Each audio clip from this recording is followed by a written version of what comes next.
They are misfits, arrogant rebels.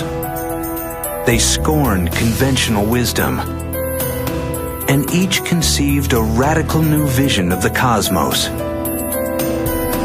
Galileo Galilei, Isaac Newton, Albert Einstein, and Stephen Hawking have all had tumultuous lives, filled with great triumphs and humbling failures.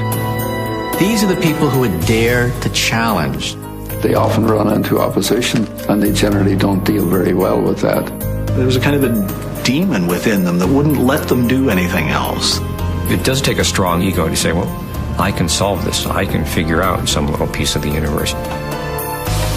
Who were these brilliant rebels? And what secrets of their minds allowed them to think the unthinkable and reveal the beauty and strangeness of the universe?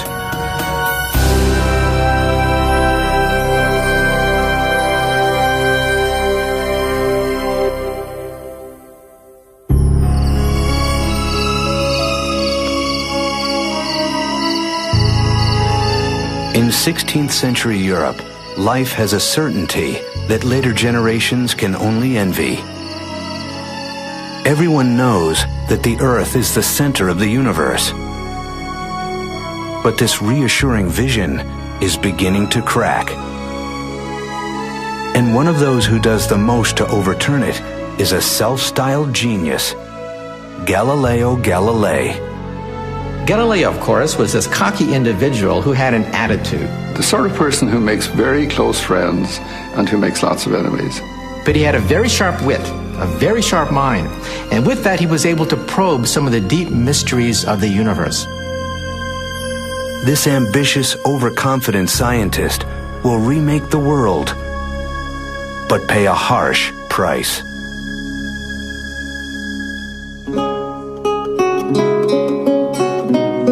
Galileo is born in 1564 in Pisa, Italy.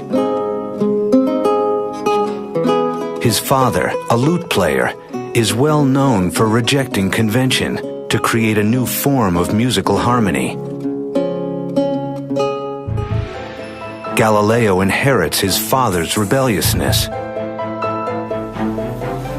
At age 25, he becomes a professor of mathematics at the University of Pisa. But he'll grow scornful of his colleagues, who are still teaching the scientific theories of the Greek philosopher Aristotle almost 2,000 years after his death. We forget the fact that before Galileo, there really was no science as we know it. According to the Aristotelian philosophy, for example, objects moved and came to rest not because of friction, but because they got tired. And objects fell to the ground not because of gravity, but because they longed to be united with the earth. To Galileo, such explanations seem absurd. These grand personages who set out to discover the great truth and never quite find it give me a pain, he later writes. They can't find it because they're always looking in the wrong place.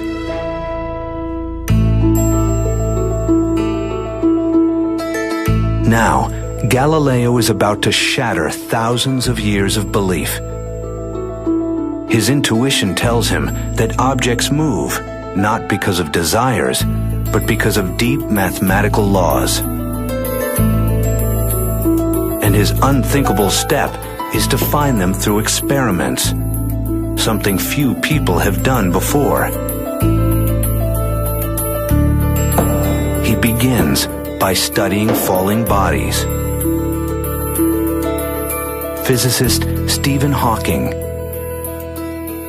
Galileo pointed out that simple observations, like dropping weights from a height, show things do not work the way the ancient Greeks said.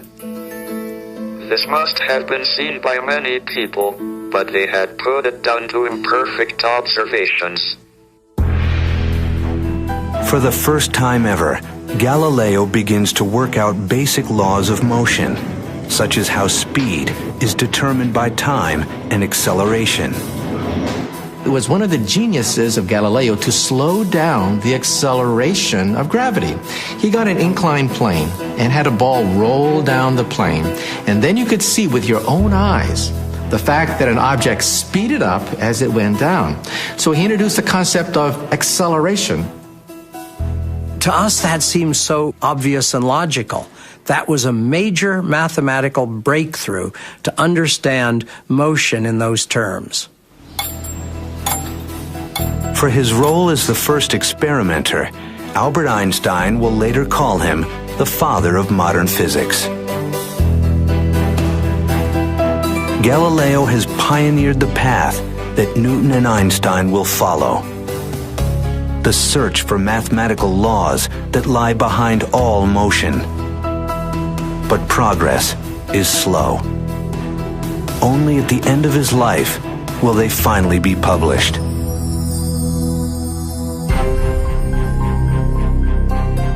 At age 45, Galileo is still a poorly paid mathematician. But ambitiousness and arrogance will soon catapult him to fame and be his undoing. In 1609, Galileo hears rumors of a toy-like spyglass that makes distant objects appear near. Resolving to capitalize on it, he quickly learns to grind lenses. Within a few weeks, he arrives in Venice with a telescope he champions as his own invention. He impresses Venice's navy so much that officials double his salary. Galileo did not bother to tell them that this was an instrument that was being exhibited and sold in many other places. There was considerable chagrin when they discovered that, in fact, this was not Galileo's unique invention. Well, what can you say? He was obviously being a good businessman there. To the free-thinking Galileo, the telescope also offers an opportunity to ask questions few others dare. 60 years earlier, the astronomer Copernicus proposed the radical idea that the Earth revolves around the Sun. But Copernicus had little evidence for his theory, and it contradicts passages in the Bible. In the time of the Inquisition, such speculation treads close to heresy.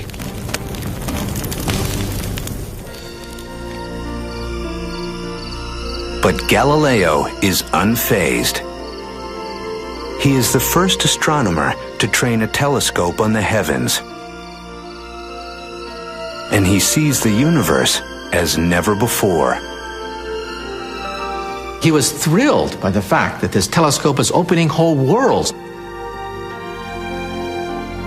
He draws pictures and diagrams, and he couldn't draw fast enough. Galileo works feverishly night after night, and he makes a startling find. He discovers 4 moons orbiting Jupiter. Galileo's evidence that not all objects orbit the Earth lends strong support to the theory that the Earth itself could revolve around the Sun. But contradicting the Bible is theological dynamite.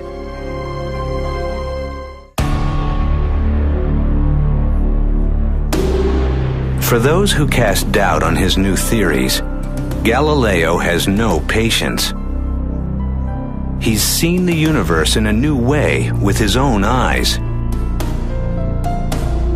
How can I do this and not be merely wasting my time, he writes, when those peripatetics who must be convinced show themselves incapable of following even the simplest and easiest of arguments.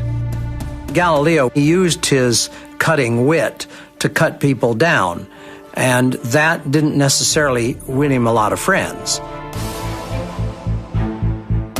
In 1615, at age 51, Galileo goes to Rome to argue his case. It may be his greatest mistake. the Church orders him to cease teaching that the Earth orbits the Sun. But Galileo pushes his luck. 9 years later, he asks to state his case again. This time, a new pope is a personal friend, and Galileo wins permission to write a book. Ever scornful of opponents, Galileo writes a dialogue and places arguments for the two sides in the mouths of characters who are thinly disguised. When he wrote his books, it was very clear who was the smart one, who was the stand-in for Galileo, while the Aristotelians come out as the fools. In 1633, Galileo is arrested by the Inquisition. The Church accuses him of heresy. But perhaps the real reason that Galileo is brought to trial is that he has gone too far in his efforts to persuade. Galileo has put one of the Pope's favorite arguments into the mouth of a foolish character in his dialogue. The Pope was told by people around him that Galileo had tried in the book to make the Pope look a fool. And it was his personal decision to prosecute Galileo to the hilt and have him in house arrest for the rest of his life. It was not really a church decision. It was the Pope's personal decision out of solid anger toward a friend. Galileo expects a simple compromise. Instead, he is threatened with torture. Bowing to the inevitable, he falls to his knees and recants.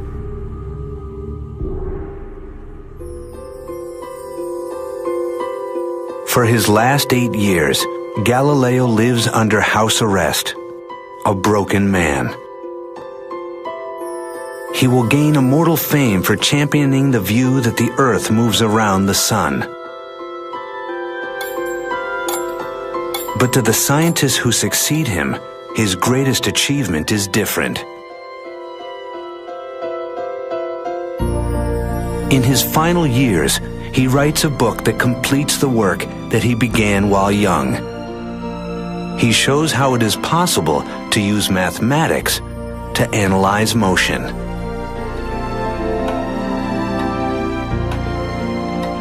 Ironically, the year Galileo dies, a boy is born 800 miles away who will bring Galileo's ideas to completion.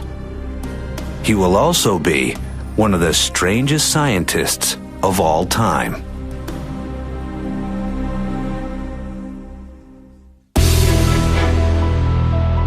Perhaps no scientist has ever worked so hard without regard for food, sleep, or human relations as Isaac Newton. Isaac Newton was a much darker figure. He was a loner. He was pathologically incapable of small talk. We would use the term obsession. I would say he's the closest example I can think of someone who was consumed by his work. He may also be the greatest scientist of all time. When he is born, the physical world is barely understood. Yet by the time he dies, he's worked out the precise laws that describe all motion, from the fall of an apple to the orbits of planets. There just hasn't been another human being we know of quite like Newton.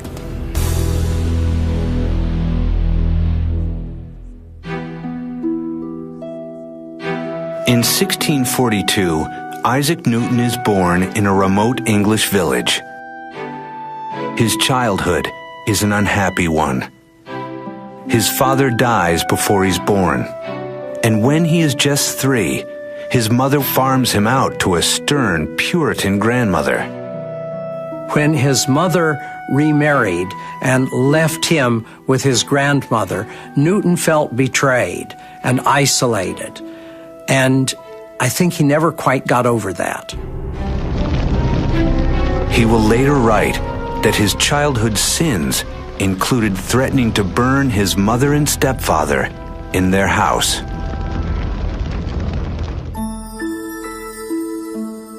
Newton does not always do well in school, but he becomes a curiosity in his village for building extraordinary mechanical devices such as windmills. A schoolmaster convinces his mother to send him to university. At Trinity College, Cambridge, most students drink and carouse more than they study. Newton prefers to be isolated and alone. Here, looking around him, were a lot of people who had not the least interest in books, who came from well-off families. He must have felt terribly out of place. And also, I suspect, knowing the way that students work, he must have been regarded as an oddball. Newton, a Puritan, is obsessed with sin. He adopts strict emotional and sexual limits and lives a reclusive, monk-like existence. Newton was so different from Galileo because Newton was one of the most private people that you would ever know about. He didn't take pains to make friends, and somehow he didn't relate easily to people. He just pulled back from them. Throughout his entire life, he has no love affairs and few friends.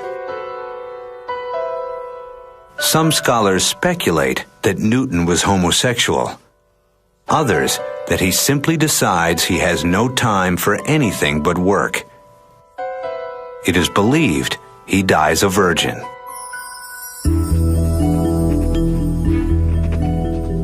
In school, Newton pours all of his passion into his studies. Like Galileo, he's captivated by mathematics. He learns advanced math on his own. And then he begins to create a new mathematics to analyze motion. He invents calculus. Newton is fascinated by the way the sun rises and sets in an unbroken arc. Newton's brilliant insight was the fact that when objects move, they can be viewed incrementally, piece by piece, tiny little increments at a time. And when you add up this motion, you get beautiful spirals, you get ellipses, you get circles. And just remember that when Isaac Newton was scribbling down all his notes, he was creating calculus at the rate at which freshmen in college learn it. Had he told anyone, he would have been recognized as the greatest mathematician in Europe. But Newton keeps his discoveries to himself, preferring to work out the details alone.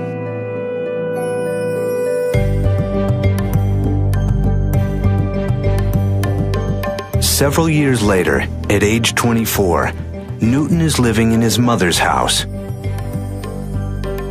Here, he has an inspiration that will revolutionize all of physics. He will unlock the mystery of what makes the planets move. Isaac Newton viewed the world pictorially, geometrically, and one day while walking down his estate, he saw an apple fall. And then he gazed up and he saw the moon. And then he asked the key question, the question that unlocked the secret of the heavens. If an apple falls, does the moon also fall? And then perhaps one of the greatest flashes of insight, he realized that gravity, which then takes an apple and makes it fall to the earth, is the same force that could grab the moon in the heavens, and make the moon fall around the earth. While Galileo began the study of how gravity acts on Earth, Newton is the first to recognize that gravity also moves the planets and stars. This was an absolutely world-shaking change. Newton essentially showed that the laws of the heavens were the same as the laws down here on Earth. But when he tries to work out the details, the complex mathematics eludes him. He will keep his great breakthrough to himself for almost 20 years.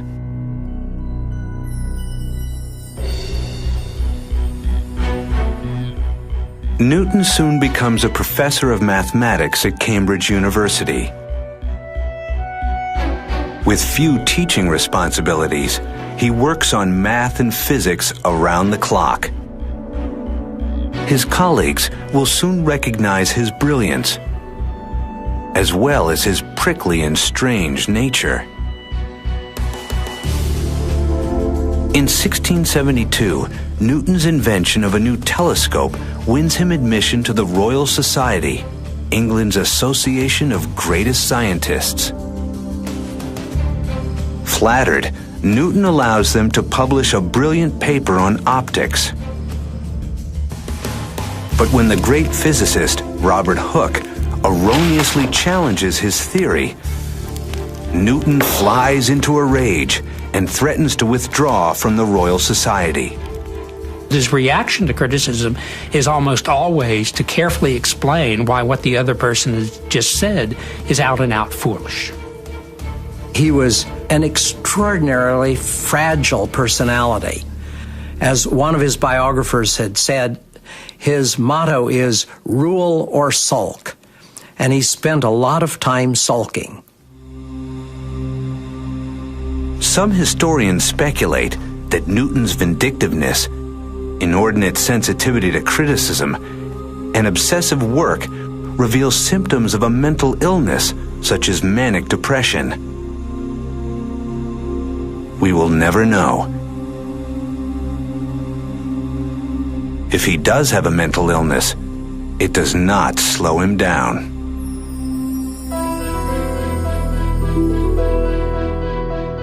At the age of 42, Newton is asked to solve a problem that is baffling England's greatest physicists. What mathematics describes the orbit of planets around the sun?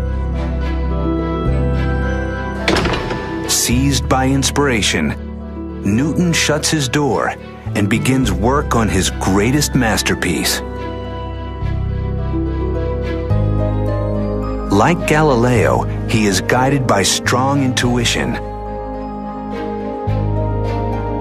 Now, he sets out to crack the complex mathematics of gravity that he began years earlier. For almost 2 years, he communicates with almost no one. His only form of exercise is pacing. He would sleep very little, that he would work 18, 20 hours a day, that he would skip meals and simply write. He had the power to sit in his chair undistracted, focusing, obsessed with one problem for years at a time until it finally cracked. At last, Newton reemerges with a masterpiece that will change the world: the Principia. A ruthless simplifier, Newton strikes at the fundamentals. He uncovers how mass interacts with force, inertia, and acceleration. But his greatest insight is to define gravity. He is the first to call gravity a force acting at a distance.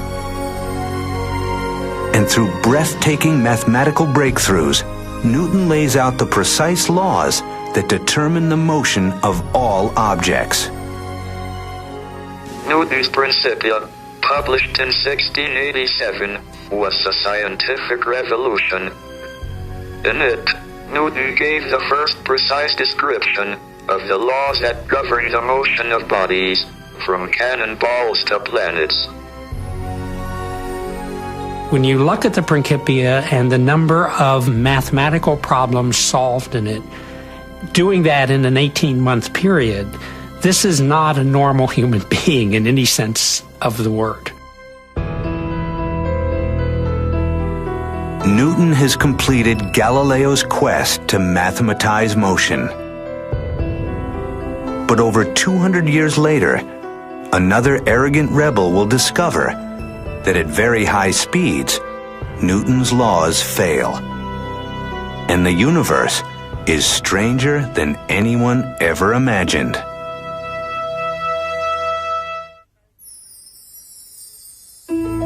At the age of 16, Albert Einstein asks a simple question. What would happen if he ran as fast as a wave of light? Would the light wave appear to stand still? When he returns to this image less than 10 years later, he will revolutionize our understanding of space and time.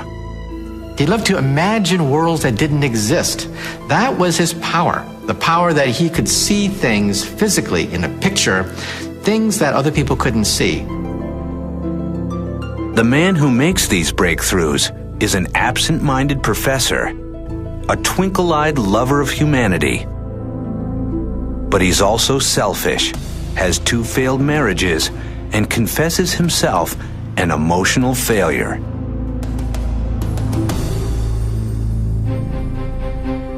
Albert Einstein is born in 1879 in southern Germany to middle-class Jewish parents. As a child, he is quiet and withdrawn.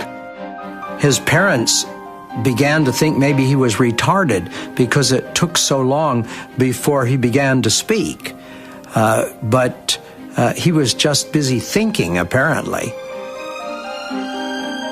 As a young boy, he is fascinated by puzzles and games and shows remarkable perseverance. At age 9, he builds a tower of cards 14 stories high. By all accounts, Einstein as a child was a nerd. And as a consequence, the other kids would make fun of him. He was apart. He lived in the world of books, the world of ideas. In 1896, the 17-year-old Einstein wins admission to the ETH, the MIT of Switzerland. Like Galileo, he is witty and sharp, with a sense of humor, and is also a rebel.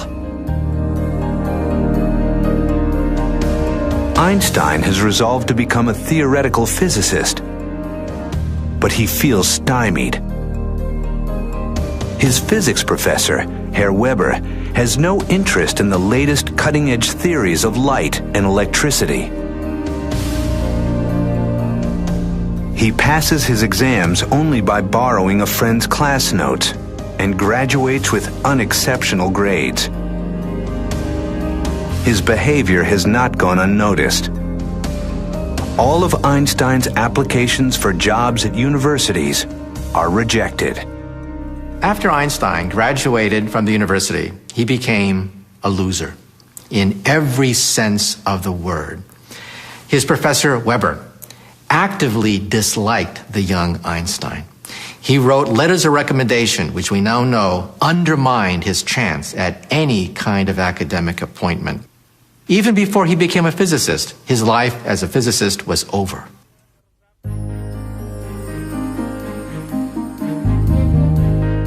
Two years after leaving university, Einstein finally finds a job as a clerk in a Swiss patent office. His work is far removed from theoretical physics, but this seemingly dead-end job will be his salvation. In Bern, the 23-year-old clerk quickly settles into a bourgeois existence.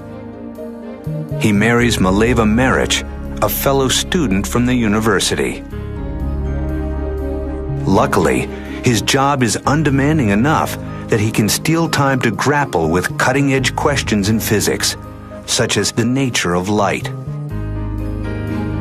Others in such circumstances would have just thrown in the towel and would have given up on a career in physics.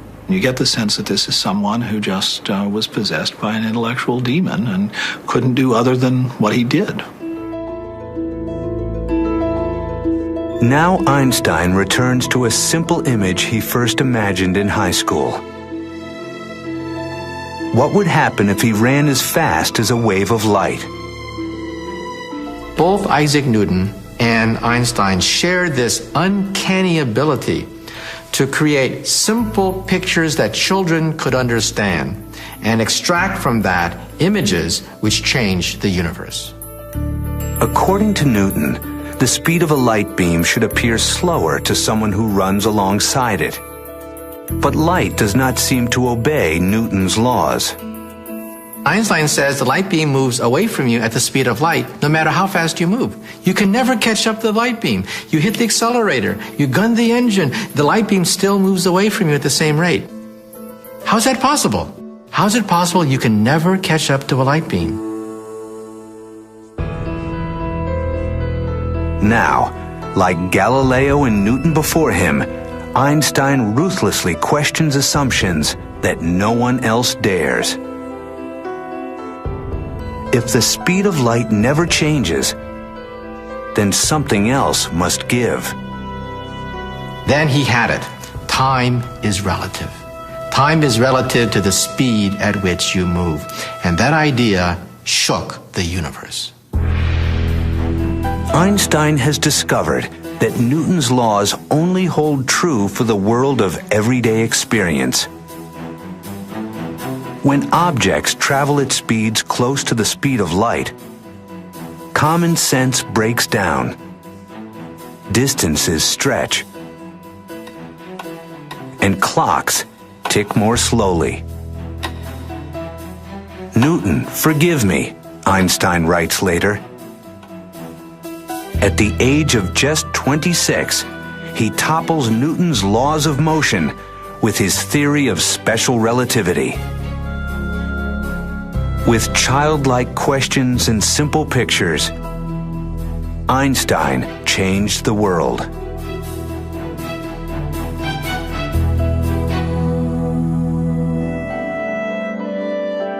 In 1907, Einstein turns to new scientific challenges.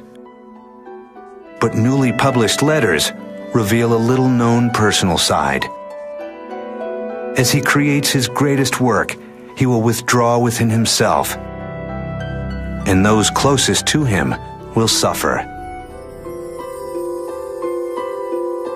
Einstein's wife, Mileva, was once a physics student who dreamed of her own scientific achievements. But now, as Einstein lectures and collaborates with others, Mileva hardly sees him. She fears she is losing both her husband and her dream. Then, in 1914, Mileva discovers that she has a romantic rival, Elsa Lowenthal, Einstein's cousin. Einstein's marriage falls apart. You know, I'd love to have a beer with Einstein, but I wouldn't introduce him to my sister. There was a sense where the rules didn't necessarily have to apply to him. Einstein will marry Elsa, who's willing to keep house for him with fewer expectations.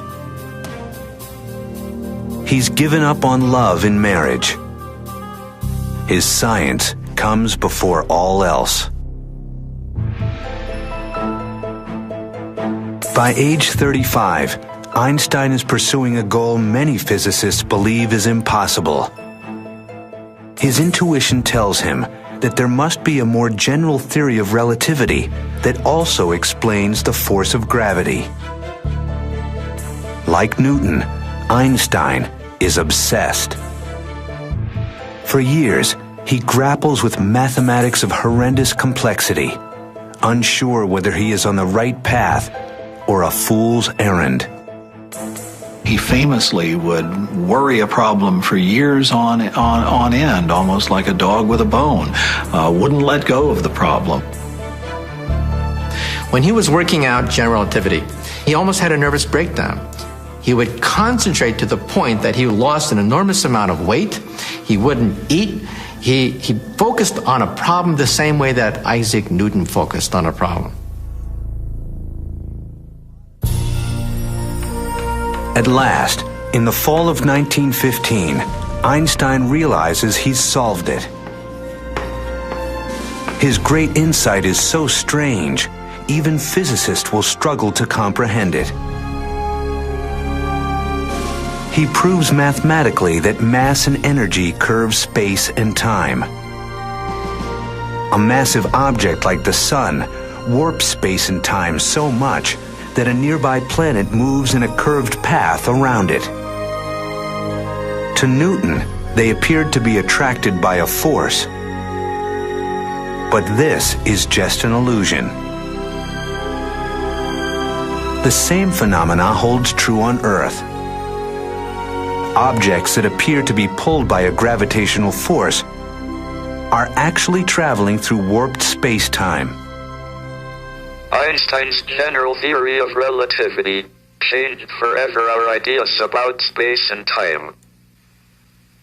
It is so beautiful, it has to be right. Einstein arrives at a set of equations governing space-time curvature. These simple lines describe the motion of galaxies and the destiny of the universe. When we physicists look at the equations of Albert Einstein, we cry. We cry because they are so gorgeous. Realize that the motion of the heavens, with all the curves, spaces, and time warps and what have you, can be summarized in an equation about an inch long. That is power. That is incredible. That is beautiful. Although Einstein will continue working until the day he dies, by the time he is 40, he has completed his greatest work. Galileo applied mathematics to motion. Newton perfected these laws for everyday experience. But Einstein's search for a deeper theory revealed laws that govern the entire universe. Today, another brilliant rebel is searching for an even broader theory, a theory of everything.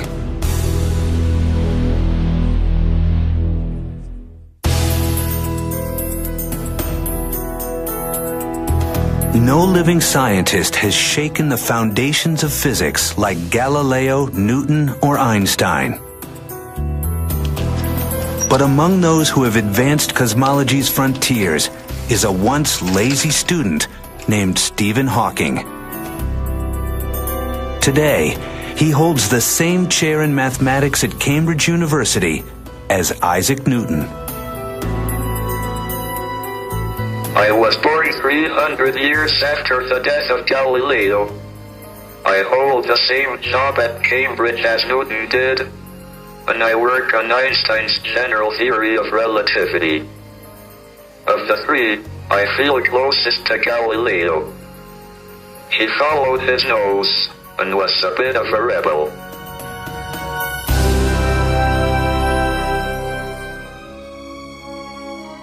Stephen Hawking is born in 1942 in Oxford, England.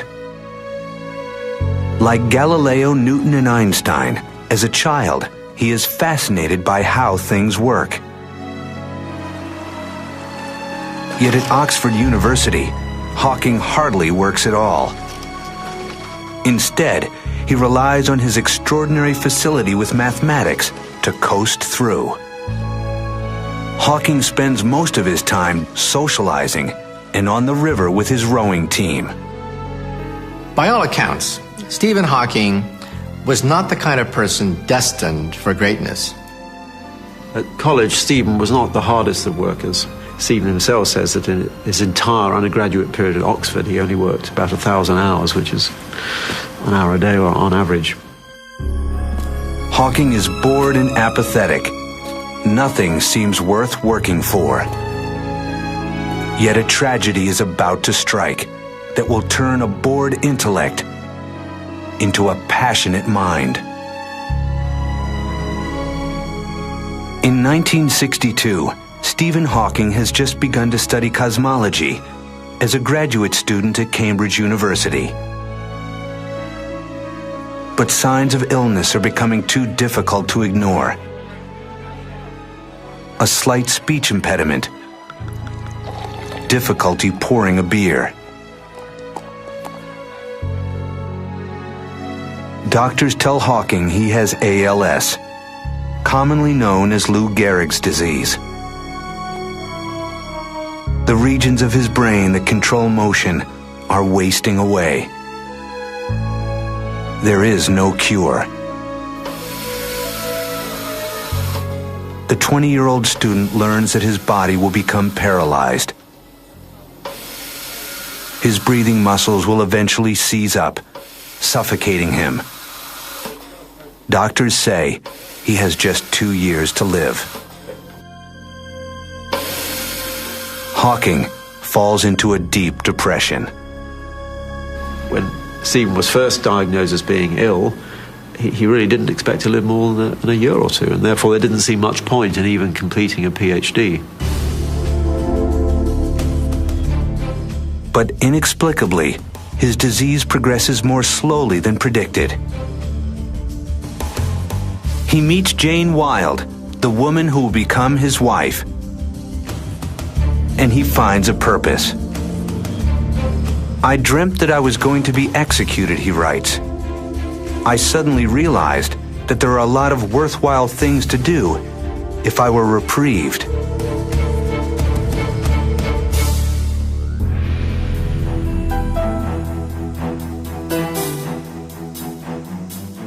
Now Hawking begins working hard for the first time in his life. And to his surprise, finds that he likes it. By the early 1970s, Stephen Hawking is a well-established cosmologist. He is also in a wheelchair. Yet he is remarkably stubborn. Nothing will keep him from living a normal life. He has children, he works intensely, and he is about to make a great breakthrough that will extend Einstein's theory in an unexpected direction.